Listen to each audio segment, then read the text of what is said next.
कितने लोगों ने भाजपा ज्वाइन की है, उसमें कौन कौन शख्सियत शामिल है?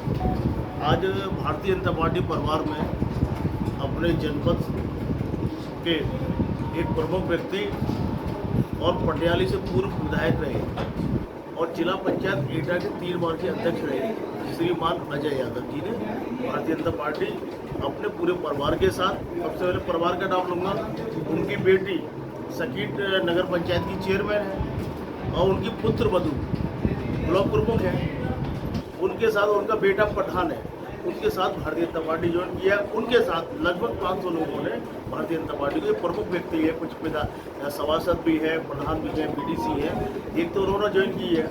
उसके अलावा हमारे एक कद्दावर नेता भी है, पूर्व प्रधान भी रहे कई बार, जो अपनी ब्रेची है इसके चेयरमैन है, उनकी पत्नी श्रीमती लक्ष्मी उपाध्याय जी, उनके पति सर्वेश उपाध्याय जी, उनके साथ भी लगभग 400-500 लोगों ने भारतीय जनता पार्टी को ज्वाइन किया है।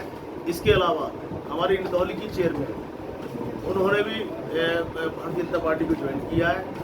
उनके अलावा भी काफ़ी लोग आने वाले थे, आए नहीं थे, कहीं बाहर निकल गए, अभी ज्वाइनिंग आगे भी चलेगी, लेकिन प्रमुख व्यक्ति करीब 1000 लोगों ने भी भारतीय जनता पार्टी को ज्वाइन किया है और परिवार में भारतीय जनता पार्टी के परिवार को समझे। क्या बात है कि जिनका बीजेपी विरोध करती थी, जिनको टिकट के लायक भी नहीं समझा, आज उनको आप ज्वाइनिंग करा रहे हैं? ऐसा नहीं है, भारतीय जनता पार्टी किसी को विरोध नहीं करती, ना किसी को अवॉइड करती है।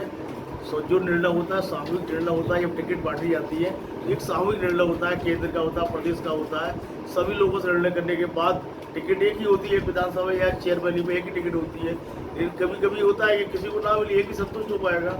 लेकिन चूंकि जिस सब परिवार के ही लोग हैं, माननीय अजय यादव जी 17 से पूर्व भाजपा में ही थे और परिवार के लोग हैं, पुनः वापसी हुई है, भाजपा में आए हैं और निश्चित है कि लोगों के आने से हमको जिले में फायदा मिलेगा। हमारी लोकसभा की 3 सीट जो एटा से टच रखती है, एटा, फरुखाबाद और आगरा, 3 सीटों पर हमें फायदा मिलेगा। कई सीटों पर ऐसा था कि बीजेपी के 2 लोग टिकट मांग रहे थे, एक को टिकट दे दी गई, तो क्या और वो हार गए, तो क्या बीजेपी से टिकट वितरण में कहीं कोताही हुई, कहीं गलती हुई? क्योंकि विद्रोही जीत गया, बीजेपी का ही था, और जिसको टिकट मिली थी वो हार गया।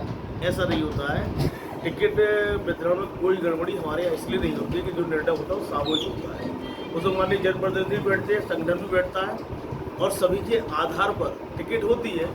अब ये हारने के बाद हम कह सकते हैं कि वो टिकट निर्णय गलत हो गया, लेकिन निर्णय जो होता है सामूहिक होता है। अच्छा बुरा वो नहीं देखते हम लोग, लेकिन सामूहिक निर्णय करते हैं। धन्यवाद।